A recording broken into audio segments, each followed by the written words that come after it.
Salut les mordus, ça y est, l'ouverture de la truite arrive à grands pas et il va être temps de réviser ou pourquoi pas d'apprendre quelques petites choses sur ces poissons qu'on aime tant, histoire de pas se retrouver congelés au bord de l'eau et surtout avec les mains désespérément sèches. Au moins je fais de mal à personne. Ben non, même pas aux poissons. Alors on passe en revue 3 trucs à connaître absolument sur la truite pour éviter de foirer son début de saison en beauté. À tous les coups, cet enfoiré va nous dire que la dernière va nous surprendre. Absolument. Au passage, si vous partagez notre passion pour les poissons ou que vous êtes un pêcheur curieux, pensez à vous abonner, c'est pas grand chose mais ça fait plaisir. Et si vous voulez soutenir la chaîne, tout est en description. Allez, c'est parti. Numéro 1, les poissons ont le sang froid. Pour être tout à fait précis, on devrait dire que les poissons d'eau douce de France métropolitaine sont généralement ectothermes et poikilothermes. J'ai rien compris.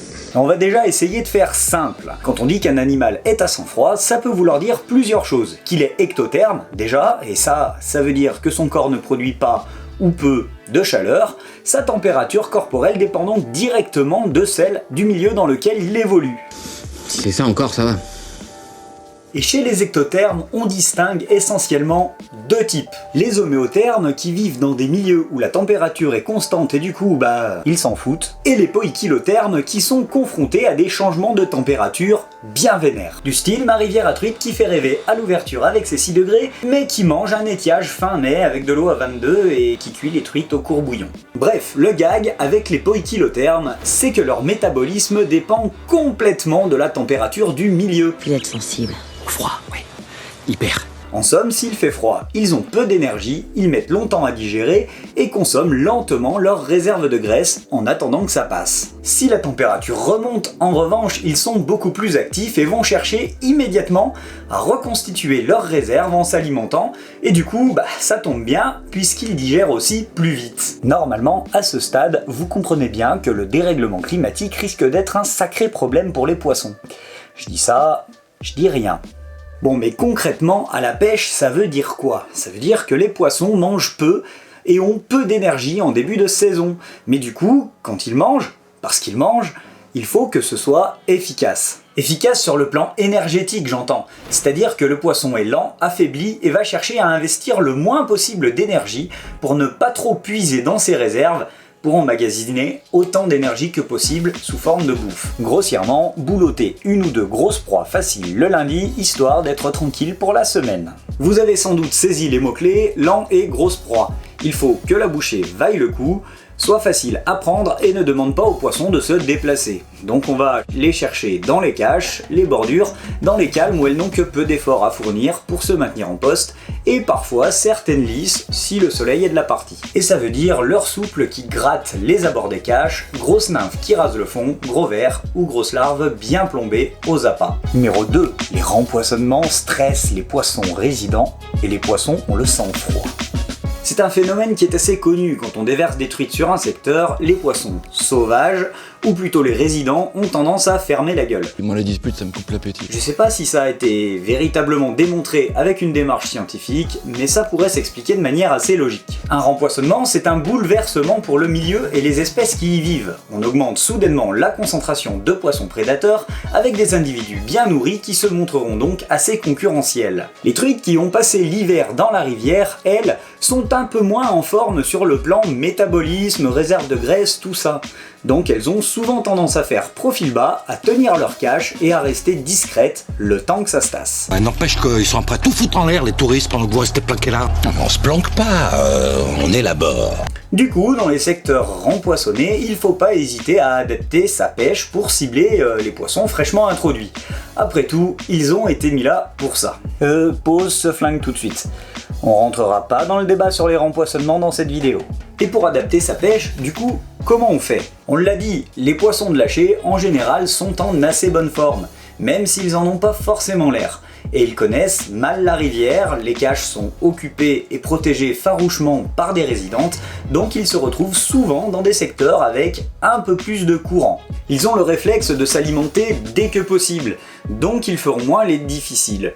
Le choix des armes vous revient, car je pense qu'avec ces poissons-là, tout est possible. En particulier quand il s'agit de truites arc-en-ciel d'ailleurs, car elles ont tendance à occuper systématiquement les zones à courant soutenu et à être assez agressives, donc ne vous interdisez rien. Numéro 3, le régime alimentaire de la truite est hyper varié et a globalement le sang-froid. On est souvent fixé sur une technique et du coup on n'en prend pas toujours pleinement conscience, mais dans l'assiette de la truite commune, on trouve un paquet de trucs. Des insectes aquatiques ou terrestres, des crustacés, des petits poissons, des œufs de poissons, des amphibiens ou même des reptiles, voire de petits mammifères. Quelques fruits secs, des fèves, des lentilles, et surtout, beaucoup d'eau. Et ça, c'est autant de choses qu'on peut essayer d'adapter à sa technique favorite. Alors bon, les moucheurs ont déjà poncé ce principe, et trouvé depuis longtemps des solutions pour faire face à tous les caprices des poissons. On avait fait une vidéo sur le sujet, donc on va pas s'étaler, mais vous pouvez cliquer là pour y jeter un petit coup d'œil. Côté lancé, on voit de plus en plus de leurres qui imitent des insectes en souple ou même en dur, mais un streamer ou une grosse nymphe peuvent aussi très bien pêcher sur un ultra léger, pourquoi pas en tandem avec un leurre un peu plus lourd qui rajoutera du poids pour lancer. Et les nymphes marchent évidemment très bien au toc, voire même certains petits streamers très vifs, en marabout par exemple, qui peuvent facilement pêcher sous la canne, dans les trous, en particulier dans les petits milieux, ou certains leurres imitant des insectes d'ailleurs. Et il ne faut pas oublier que certains appâts exotiques, comme le fromage ou même le maïs, donnent parfois de bons résultats, et pas forcément que sur des poissons de lâcher. On a bien dit qu'on s'interdisait rien, non ? C'est vrai ce qu'on dit? Vous bouffez que des graines? Bouffe pas de graines. Bref, on va quand même plutôt se concentrer sur ce qui s'apparente à son alimentation naturelle et qui va fournir au poisson un bon apport nutritionnel à peu de frais, sans trop éveiller sa méfiance. Le gras, c'est la vie. Donc la frog et les sauterelles, on misera pas trop dessus à l'ouverture. En revanche, le verron un peu transit froid et tout ce qui va ressembler à une proie conséquente un peu anesthésiée fera le job. Et oui, une petite remarque au passage, les proies des truites sont aussi poikilothermes. Donc elles aussi, elles sont toutes molles en début de saison. Du coup, la truite molle peut les manger quand même, et la nature est bien faite. Et du coup, si nos têtes sont bien faites aussi, on y pense quand on anime nos leurres et on y va mollo sur les Twitch. Et pour terminer sur ce point, j'ajouterais qu'il ne faut pas hésiter à tester tout ce qui peut nous sembler cohérent au bord de l'eau. Il peut arriver que les truites trouvent une source de bouffe rentable et facile et deviennent hyper sélectives. Tu cherches un plan nymphe dans ta région, elles sont là et elles t'attendent et elles sont froides. Hein ? Mais je suis complètement dans la colle YouTube maintenant avec les pubs. Donc en cas de pêche difficile, sortez de vos sentiers battus en réfléchissant à tout ça. Et ça pourrait vous sortir du pétrin ou d'un capot annoncé. Ah non, je pêche pas. C'est pas parce qu'une truite mange qu'elle mangera forcément un petit poisson ou une teigne. Et c'est pas parce qu'on ne touche pas de poisson qu'il n'y a pas de poisson actif. Non, je ne crois pas, non. Pourquoi? Pas envie. Bref, active, pas de conclusion hâtive, mais une pêche créative. Je crois qu'on tient une maxime là. Numéro 4, le pêcheur est un animal à sang chaud, contrairement à la truite qui est un animal à sang froid. Ouais, alors ça c'est un truc qu'on dira jamais assez je crois, quand on prépare l'ouverture, on pense au poisson, et on oublie souvent un truc capital, le pêcheur. Parce que oui, on va pas se mentir, l'ouverture c'est un moment magique, les retrouvailles, le marronnier bucolique de notre regretté Jean-Pierre Pernaut. Mais bon, à un moment faut dire la vérité, l'ouverture c'est aussi souvent une galère. Une grosse galère, putain. Il y a du monde, on se les gèle, on est maladroit, les poissons font pas la teuf non plus, bref, je le dis tous les ans, mais il faut prendre soin de soi, de son confort et aussi de son moral. Souvent, les poissons vont rentrer en fin de matinée, alors si vous êtes au bord de l'eau depuis l'aube, dans un froid de canard, sans une préparation adaptée, vous serez cuit avant la fête. Donc on n'oublie pas de prévoir des vêtements adaptés, le casse-dalle adapté. L'avantage du sang chaud, c'est qu'on peut générer notre propre chaleur. Pour se la péter en soirée, on peut dire qu'on est endotherme.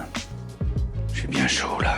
La contrepartie, c'est que c'est quand même gourmand en énergie et qu'il faut constamment remettre du carburant, des glucides notamment, dans la machine pour que ça tourne. Donc quelques barres de céréales pour assurer le coup, une bonne hydratation et une bonne nuit de sommeil sont de rigueur. Autant que faire se peut, on sait tous ce que c'est, l'excitation, les premiers instants.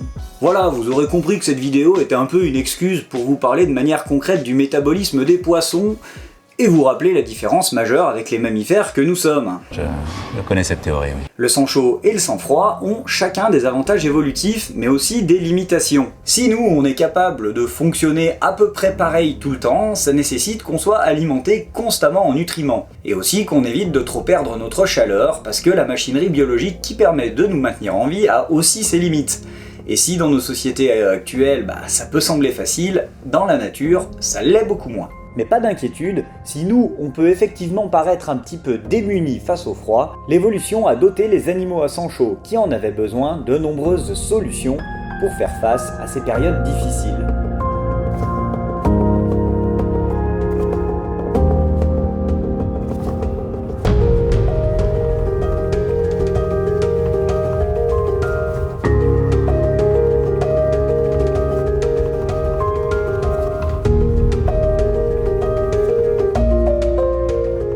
Les poissons, eux, n'ont pas ce problème. S'il fait froid, tout ralentit dans leur corps, et comme ils ne dépensent pas d'énergie pour créer de la chaleur, leurs besoins se réduisent là où les nôtres s'accroissent. Et ça tombe bien, puisque dans ces conditions, leur nourriture se raréfie souvent. Par contre, ils ne pourront généralement pas survivre à des températures extrêmes, et notamment au gel, là où des animaux à sang chaud pourront à minima tenir le coup quelques temps, voire s'adapter sur le long terme. On en reparlera sans doute plus en détail, mais à ce niveau, sachez que ce qui est vrai pour la truite commune l'est aussi pour la plupart de nos poissons d'eau douce, même si les plages de température optimale varient d'une espèce à l'autre. C'est tout pour aujourd'hui, pensez à vous abonner si ce n'est pas encore fait et n'hésitez pas à nous soutenir sur Utip, Brave ou en nous achetant des goodies, il y a les posters que j'ai dessinés et quelques autres trucs, tout ça c'est en description. Je profite du fait qu'on parle de truite juste pour vous parler des petits projets de Clébus, il a pas mal de trucs là, des voyages de pêche qui s'organisent, si vous avez envie d'aller vous gaver de salmonidés en Croatie, eh bien allez jeter un petit coup d'œil à son site, tout est expliqué là-bas, je vous mets aussi le lien en description. Et puisqu'on parle de Clébus, si vous voulez plus de conseils, eh ben je vous propose les siens. J'espère que vous ferez bon usage de ces conseils au bord de l'eau et qu'ils vous réussiront. Moi jusque là ils m'ont toujours réussi, en attendant je vous dis soyez curieux, gardez la pêche et à la prochaine.